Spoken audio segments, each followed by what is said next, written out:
slide should be visible now. So SPC. Control charts, there are two types of control chart.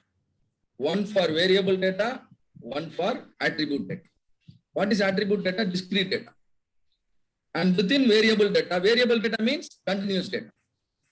Within variable or continuous data, you have three types of charts. X bar R chart, X bar S chart, IMR chart. Right? IMR means individual moving range. You can choose IMR chart when your subgroup size is 1. At a time, you are taking only one sample. That's the time you must use IMR chart. At a time, if you take multiple sample and if the subgroup size is less than 8, you can go for X bar R chart. If the subgroup size is more than 8, you can go for X bar S chart. Right? And so one side is variable data. How many charts you have? 3 charts. The other side is attribute data. And again in the attribute data, you have 4 charts. P chart, NP chart, and a C chart and a U chart, right? So you can master them one by one. So the basics behind the control chart is, first of all, you must know the difference between common cost variation and special cost variation. What is special cost variation? When the point falls outside the control limit, that is special cost variation. When the point falls inside the control limit, that is common cost variation. That is initial definition, but not the correct definition. This is initial definition, but not the correct definition, right? You must understand deeper so that you can frame the correct definition. So how to plot a control chart for variable data, attribute data, and how to use Minitab. See, Minitab, when I use the Minitab, in another 10 minutes, I can complete. But that's not my intention, right? Minitab, you can learn once you master the tool. And you can plot and interpret control chart for detection of special causes. And of course, afternoon also that will be discussed. See here, I'm showing a control chart. This is called the X bar chart. This is called X bar chart. Tell me, is this process under control or out of control? One point is out of control. This one point is out. One point out of control means all the output from that shift is out of control. Right? So process is out of control. So that's the conclusion. Use of control chart. You can monitor stability. That means consistency in the result. You can determine the readiness for improvement. What is readiness for improvement? If the process is statistically under control, now you do the capability analysis. Now you improve the capability. If the process is looking like this, can I do a capability study now? No. Can I think of improving it? No. First of all, gain the consistency. Then improve. First of all, create interest. Then you teach. If there is no interest to listen to you and you are teaching all beautiful things, do you think that will reach? It will not reach. Similarly, when your process is not consistent, you are trying to improve it. Do you think you will be able to improve? Definitely it is going to be a failure, right? So you must achieve the control, statistical control. Then you try to improve, you do a capability study or whatever. Statistical control is the beginning of your journey towards excellence. So it can help you determine readiness for improvement. Same tool can be used during during your project presentation as a visual validation tool. You can demonstrate improved performance by a control chart. A control chart plotted before the project, a control chart plotted after the project. Will you be able to notice some difference? If you have done an improvement, what will be the main difference? Maybe in the before project, many points may be outside the control limit. Am I right? But after the project, comfortably all the points are inside the control limit. Before project, your control limits were wider. After projects, your control limits were narrower. Is it an improvement? Yes. Yes. Before the project, the center line was not on the target. After the project, after the improvement, your center line was on the target. These are all, visual clues. You can easily convince the top management, anybody. You can tell them, sir, see here. Earlier, the process was centered wrongly. Now I corrected it. The customer requirement is 600 mm. Look here. The process is centered on 600. Earlier, the control limits were wider. Control limit wider means your process is under statistical control, but still, no, your outputs are not closer to the center. There were variation, right? Your control limits itself were problematic earlier. So you can use control chart as a visual validation. And now, in order to understand the difference between common cause and special cause, a simple example. So most of you go to your office using vehicle, two-wheeler, am I right? You use. Imagine it takes 40 minutes for all of you to reach your office when you go by a motorcycle. So I'm just studying your process. I'm just studying your process of going to the office. How do I study? I record the time. The moment you start the vehicle and then the moment you reach the office, the time is recorded. The operational definition is clear, right? And now these are the reading. 40 minutes, 42 minutes, 38 minutes, 39 minutes. Is the readings looks realistic? Yes or no? Readings looks realistic. And now, suppose if the readings are your reading, I am asking you a question. Why there is a variation in the reading? Will you be able to answer my question? You told me it takes 40 minutes to reach the office, isn't it? But no, I have observed 40 only one time. All remaining time it is not 40. If I ask a question, will you be able to answer me? Will you be able to give me a reason? Theoretical reasons we can. Okay. What are those theoretical reasons? Okay. Did not reach on time because of...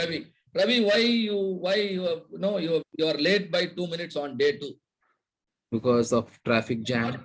You are not late to the office. You consumed some extra time.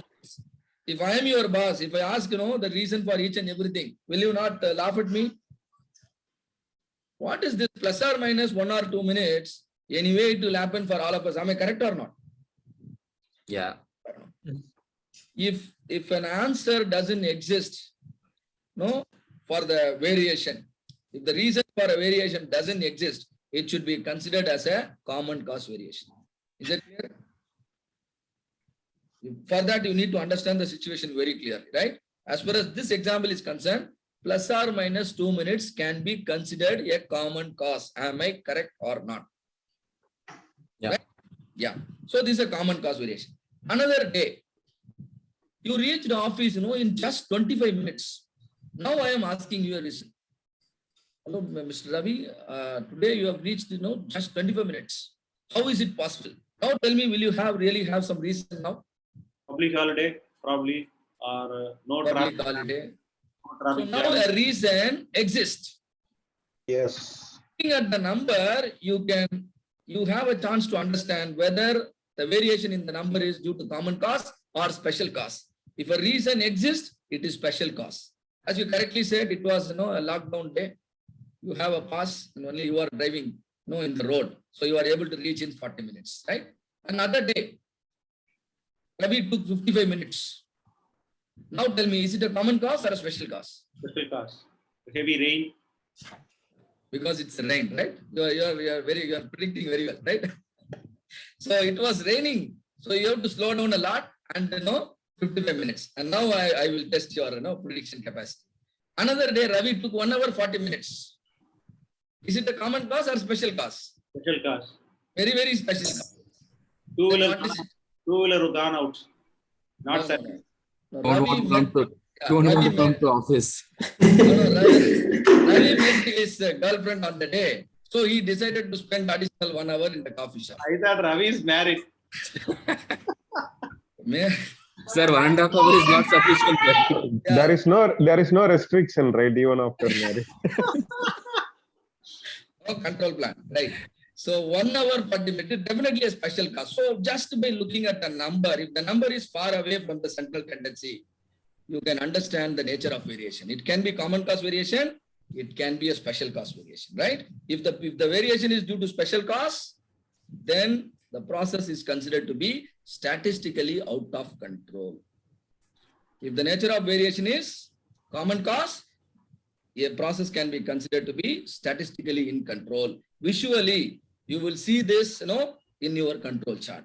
Most of the points or well inside the control limit, process is under complete control, statistical control.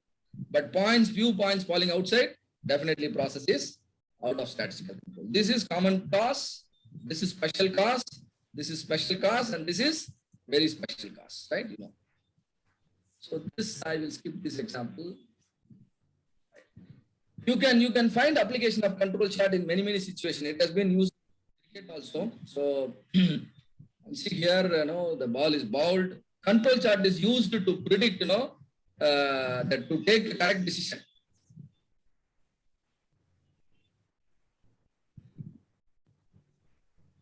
Can you tell me how the control chart is helpful here? Yes, sir. How it is helpful? Sir, if the ball is not touch the bat, you have an X bar. Very good. The amplitude of the air molecules generally varies, like this. This is the trend. But the moment the ball crosses the bat, you can see a peak.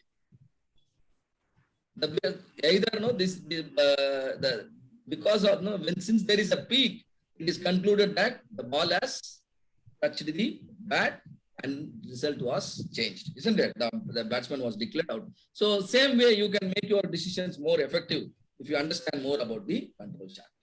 And see here, the peak, the amplitude has gone beyond control limits. So definitely it is because of the ball touching the bat. The process that is operating with only chance cause of variation is said to be in statistical control. However, a process that is operating in the presence of assignable cause. Assignable cause means out of control point, right? Is said to be an out of control process. An assignable cause or a special cause or a non-normal cause, non-random cause, all are same, right? Unassignable cause. Unassignable means I cannot assign a reason. Random cause, normal cause, common cause, this is all same, right? All the terminology you should be familiar. So first of all, stability is important. Ensuring the stability in the process is called statistical process control. Once stability is ensured, then you can think about improving the capability.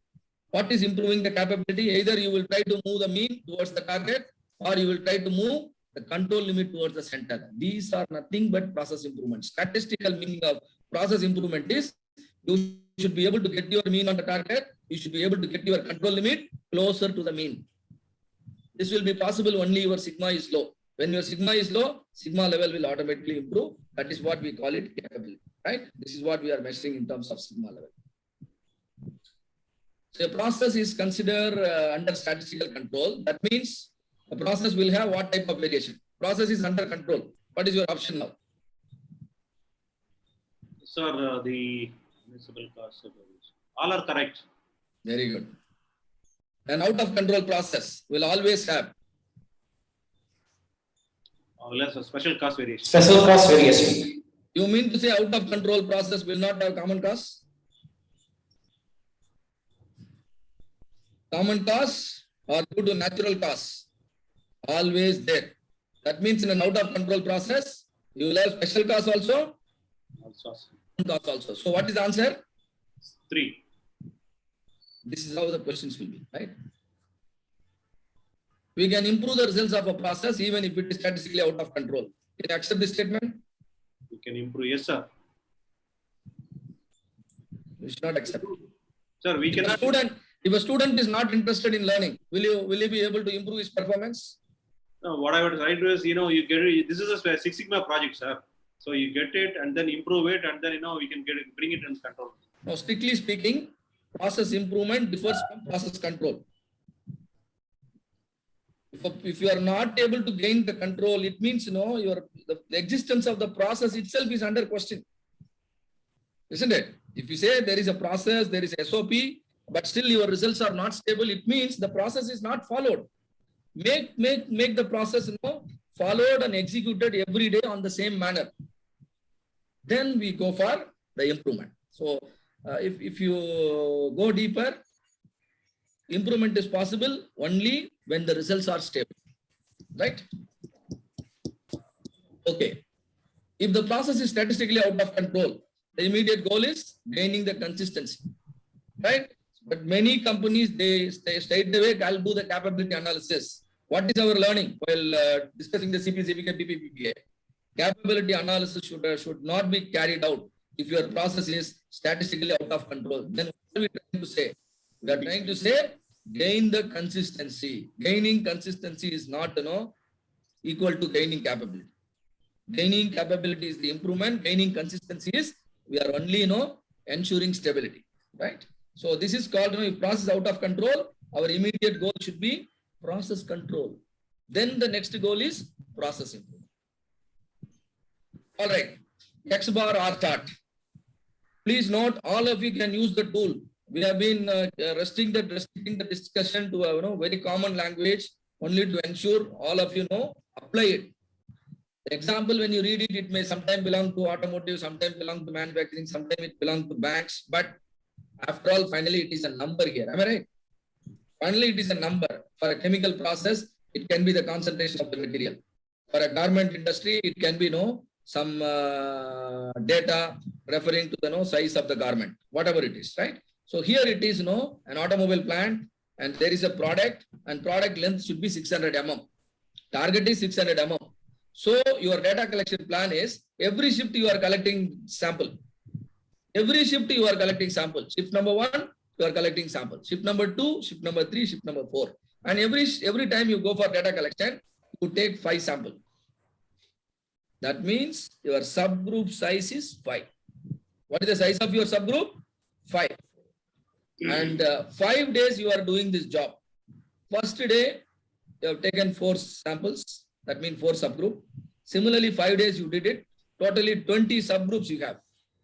Each subgroup you have 5 data. So total number of data in your hand is 100. Hope it is clear, right? So now you need to understand the process nature, the stability.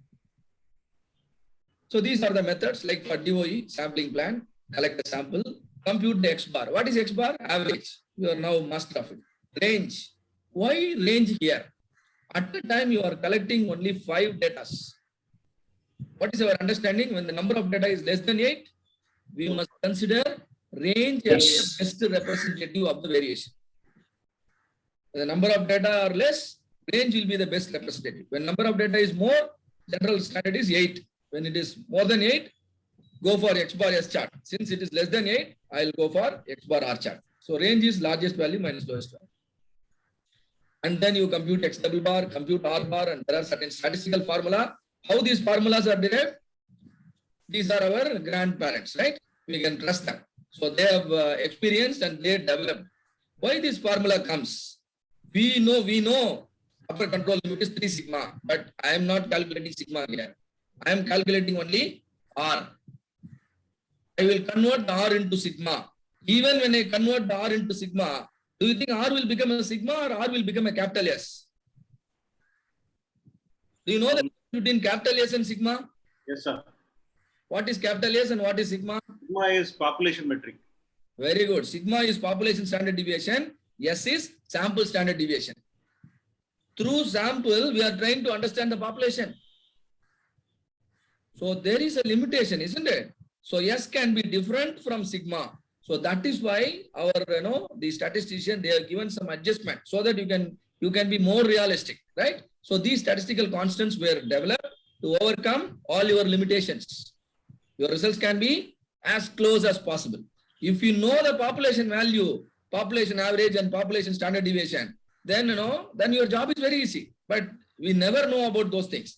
That is why these formulas comes into picture. Don't worry about all these formulas. You can read them, and I will also explain. And now, the constant values I have picked up for you. For a subgroup size of 5, these are the constant I require. For X bar chart, I require a constant called A2. For R chart, I require 2 constant D3 and D4. For a subgroup size of 5, the values are picked up from the table. These tables are available in Google. And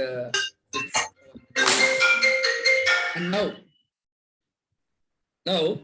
you need to do some calculation. First subgroup, X bar is calculated. All of you know. You add all the value, divide by 5, you get this.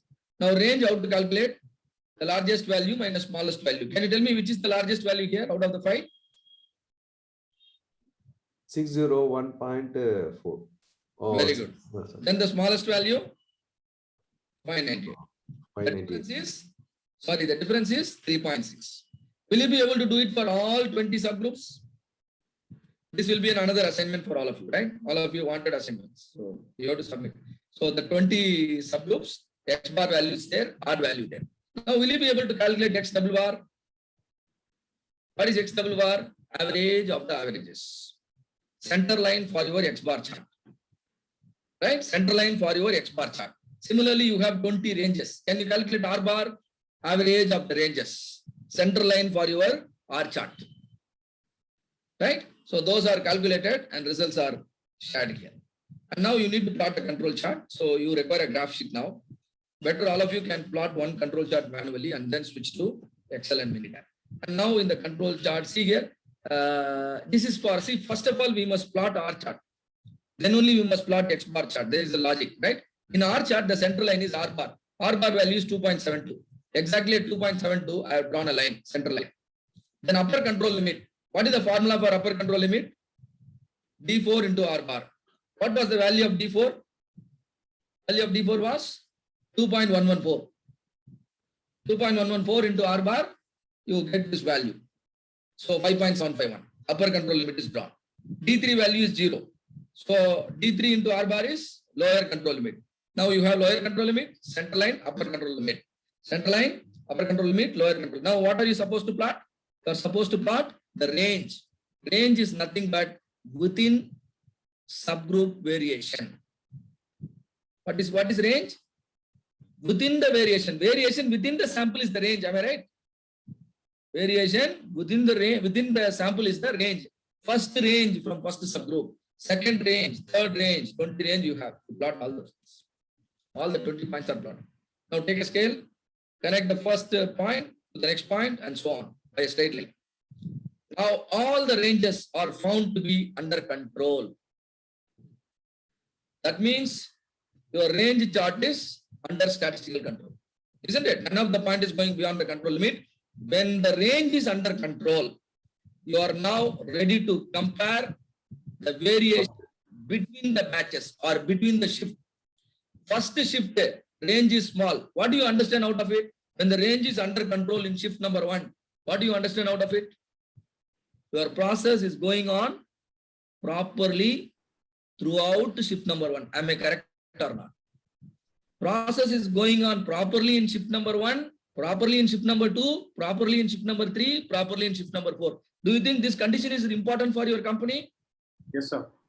Every shift, your company should produce the same product. That is the expectation. If the company produce different product in every shift, do you think the customer will buy your product? That is getting ensured with the range chart. That is getting ensured with the range chart. That is why it is very important to monitor the within variation. If the within variation is not under control, it simply means in first shift you are producing something, in second shift you are doing something else, which you are not supposed to do. Am I correct or not? Yes. Right? So within variation is under control. Only when within variation is under control, you can compare the quality of first shift against the second shift. Right? Now, in order to compare quality of first shift with the second shift, I go for X bar chart. For X bar chart, the central line is X double bar. Upper control limit is X double bar plus A2 into R bar. What is the value of A2? 0.577, isn't it? I substitute that upper control limit, lower control limit. Central line is available, upper control limit available, lower control limit available. Now I plot the first average, next second average. Likewise, all 20 averages I plotted. Now I just connect them. And now is this process under statistical control? No. Eighth point is below the lower control limit. What does it mean? On day 2, shift number 4, something went wrong. So the output of shift number 2 should be inspected 100%. Am I correct? So the output of shift number 4 on day 2 should be 100% inspected before dispatched to the customer. If you don't do this, everything will come back. Isn't it? So this variation is called between shift variation or between batch variation. Between batch variation, you can compare only when within batch variation is under control. If within batch variation is not under control, you must question first of all. Why shift number 3 alone you are not following procedure? That is why, their variation is varying.